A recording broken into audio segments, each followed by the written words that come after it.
വളരെ സുപ്രധാനമായ ഒരു വാർത്തയിലേക്കാണ് ഇടവേള കഴിഞ്ഞു വരുമ്പോൾ പോകുന്നത്. LDF സർക്കാരിന്റെ ഭവന നിർമ്മാണ പദ്ധതിയായ ലൈഫ് മിഷൻ നിർത്തും. ലൈഫ് മിഷൻ തദ്ദേശ സ്ഥാപനങ്ങളുടെ അധികാരം കവരുന്നുവെന്ന UDF സർക്കാരിന്റെ വിലയിരുത്തൽ. ഗുണഭോക്താക്കളെ തിരഞ്ഞെടുക്കാൻ ഗ്രാമസഭകൾക്കുള്ള അധികാരം ലൈഫ് മിഷൻ കവരുന്നു. തദ്ദേശ സ്ഥാപനങ്ങൾക്കും ഗ്രാമസഭകൾക്കും പൂർണ്ണ പങ്കാളിത്തമുള്ള ഭവന പദ്ധതി ആരംഭിക്കാനാണ് UDF സർക്കാരിന്റെ നീക്കം.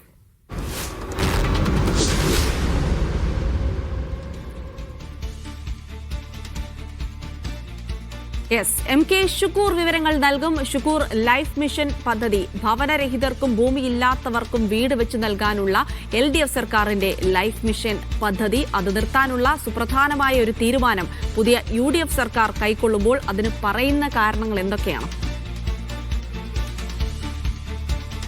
2017 ഒന്നാം പിണറായി സർക്കാരിന്റെ കാലത്താണ് ലൈഫ് മിഷൻ ആരംഭിക്കുന്നത്.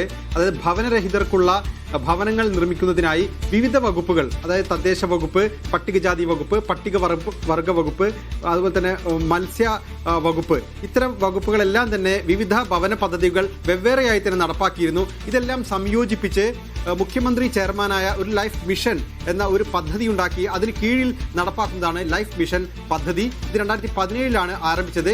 ഈ ലൈഫ് മിഷൻ പദ്ധതി പ്രകാരം സംസ്ഥാനത്തെ ലൈഫ് മിഷന് ഒരു സംവിധാനമുണ്ട്. അതിന് ജില്ലാ തലത്തിൽ ഒരു കോർഡിനേറ്റർ ഉണ്ടാകും. പിന്നീട് തദ്ദേശ സ്ഥാപനങ്ങളിലെ ഉദ്യോഗസ്ഥർ അതിന്റെ ഭാഗമാകും. അത് മുകളിൽ നിന്ന് നിശ്ചയിച്ച് താഴേക്ക് ഇത് കൊടുക്കുന്നു എന്നാണ് അതിന്റെ പ്രത്യേകത. എന്നാൽ അധികാര വികേന്ദ്രീകരണം എന്ന് പറയുന്നത് ഗ്രാമങ്ങളിൽ തീരുമാനമെടുക്കുന്നതാണ്, ഗ്രാമസഭകളിൽ തീരുമാനമെടുക്കുന്നതാണ്.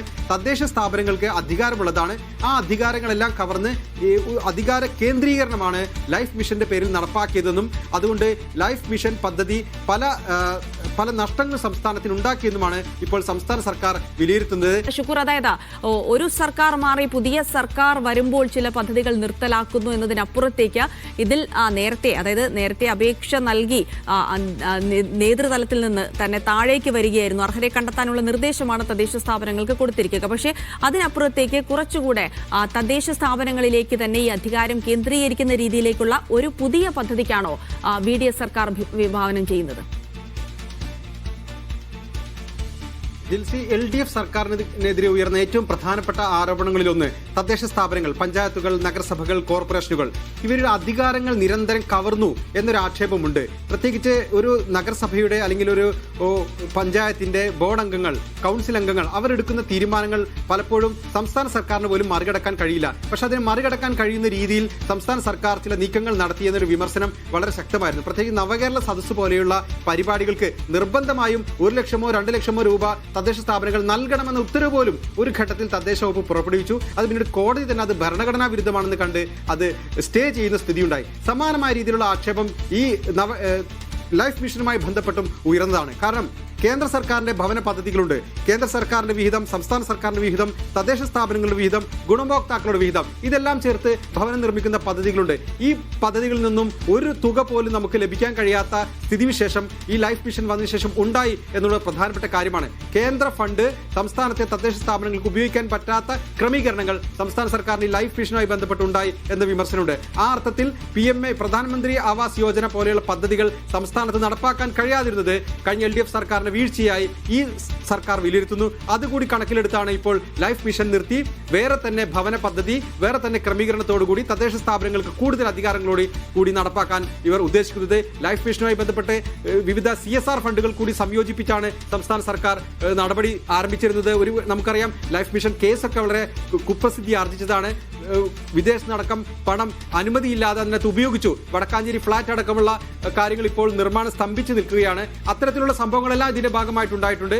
അതുകൊണ്ട് തന്നെ വളരെ രാഷ്ട്രീയമായി പ്രധാനപ്പെട്ട ഒരു തീരുമാനം കൂടിയാണിത്. ലൈഫ് മിഷനെതിരെ വലിയ ആക്ഷേപങ്ങൾ പ്രതിപക്ഷം ആ ഘട്ടത്തിലെല്ലാം ഉന്നയിച്ചപ്പോഴെല്ലാം സംസ്ഥാന സർക്കാർ 2021 തെരഞ്ഞെടുപ്പിലടക്കം പ്രതിപക്ഷം വലിയ വിഷയമായി ഉയർത്തിയത് കൂടിയാണ് ലൈഫ് മിഷൻ. വടക്കാഞ്ചേരിയിലെ ലൈഫ് മിഷൻ ഫ്ളാറ്റുകളുമായി സംബന്ധിച്ച UAE റെഡ് ക്രസന്റിൽ നിന്ന് അടക്കം പണം കൈപ്പറ്റുകയും അതിന് കമ്മീഷൻ വാങ്ങിയെന്നുള്ള കേസൊക്കെ വളരെയധികം സെൻട്രൽ ഇൻവെസ്റ്റിഗേഷൻ ഏജൻസികൾ വരെ അന്വേഷിച്ച ഒരു കേസാണ്. അന്നു മുതലേ പ്രതിപക്ഷം ഈ ലൈഫ് മിഷൻ പദ്ധതിയും അതിലെ അതിന്റെ ഒരു സുതാര്യതയും സംബന്ധിച്ചുള്ള കാര്യങ്ങളൊക്കെ ചോദ്യം ചെയ്യുന്നു. സ്വാഭാവികമായും അവർ ഭരണത്തിലെത്തുമ്പോഴുണ്ടാകുന്ന ഒരു നടപടി കൂടിയാണിത്.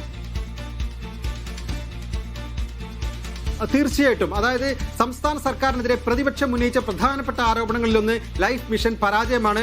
അത് സംസ്ഥാന സർക്കാർ കൊണ്ടുവന്ന ഈ പദ്ധതി തദ്ദേശ സ്ഥാപനങ്ങൾ അധികാരം കവരുന്നതാണ് എന്നുള്ളതാണ്. അതിനകത്ത് പ്രബലമായ ഒരു പോയിന്റ്, അതായത് ഇപ്പോൾ 1 കോടി രൂപ ഒരു തദ്ദേശ സ്ഥാപനത്തിന് പ്ലാൻ ഫണ്ടായി സംസ്ഥാന സർക്കാർ അനുവദിച്ചാൽ 1 കോടി രൂപയും സ്വാഭാവികമായ ആ തദ്ദേശ സ്ഥാപനത്തിന് ലഭിക്കണം. എന്നാൽ ലൈഫിന്റെ പേരിൽ 20% തുക അപ്പോൾ തന്നെ സംസ്ഥാന സർക്കാർ തിരിച്ചെടുക്കുകയാണ്. അവർക്ക് 80 ലക്ഷം രൂപ മാത്രമേ പ്ലാൻ ഫണ്ടായി ആ തദ്ദേശ സ്ഥാപനത്തിൽ ലഭിക്കൂ. അത് ഈ തദ്ദേശ സ്ഥാപനത്തിന്റെ സ്വതന്ത്രമായ അധികാര വിനിയോഗത്തിലുള്ള ഒരു കൈകടത്തലായി വ്യാഖ്യാനിക്കപ്പെട്ടിട്ടുണ്ട്. ആ അർത്ഥത്തിൽ തദ്ദേശ സ്ഥാപനങ്ങളുടെ അധികാരങ്ങൾ കവർന്നു. നമ്മൾ മനസ്സിലാക്കണം, കേരളത്തിൽ അധികാര വികേന്ദ്രീകരണം നടപ്പിലാക്കി എന്നുള്ളതാണ് LDF എപ്പോഴും അവകാശവാദമായി ഉന്നയിച്ചുകൊണ്ടിരുന്നത്. അത്തരമൊരു അവകാശവാദമുള്ള ഒരു മുന്നണിയാണ് തദ്ദേശ സ്ഥാപനങ്ങളുടെ അധികാരം കവരുന്ന ചില നടപടികൾ ആരംഭിച്ചത്. പ്രത്യേകിച്ച് പിണറായി വിജയന്റെ സർക്കാരിന്റെ കാലത്ത് തദ്ദേശ സ്ഥാപനങ്ങളുടെ പല അധികാരങ്ങൾ കവർന്നു എന്ന പൊതുവായ ഒരു വിമർശനമുണ്ട്. അക്കൂട്ടത്തിൽ ലൈഫ് മിഷനുമായി ബന്ധപ്പെട്ടും 20% പ്ലാൻ ഫണ്ട് അപ്പോൾ തന്നെ സംസ്ഥാന സർക്കാർ തിരിച്ചെടുക്കുന്ന സ്ഥിതിവിശേഷം കൂടി ഉണ്ടായിരുന്നു.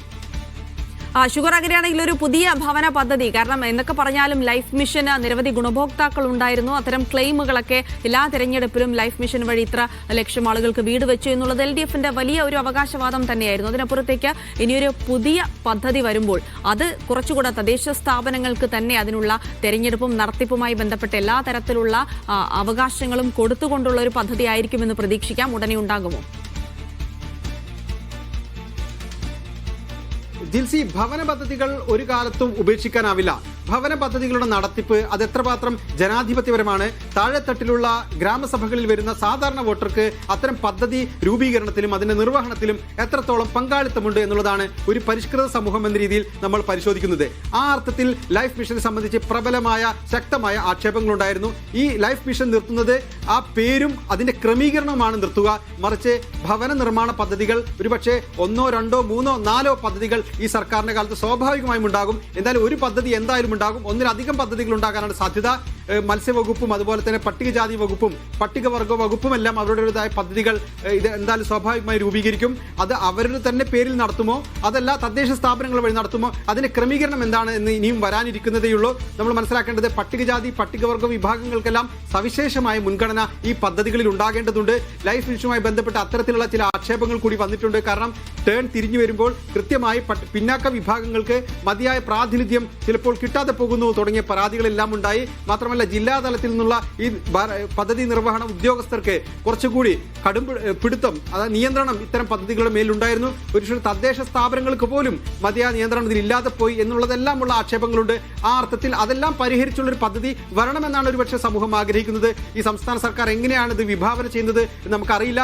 എന്തായാലും വരും ദിവസങ്ങളിൽ തദ്ദേശ മന്ത്രി KM ഷാജി ഇക്കാര്യത്തിൽ ഒരു നിലപാട് പ്രതികരണം ഉണ്ടാകുമെന്നാണ് നമ്മൾ വിചാരിക്കുന്നത്.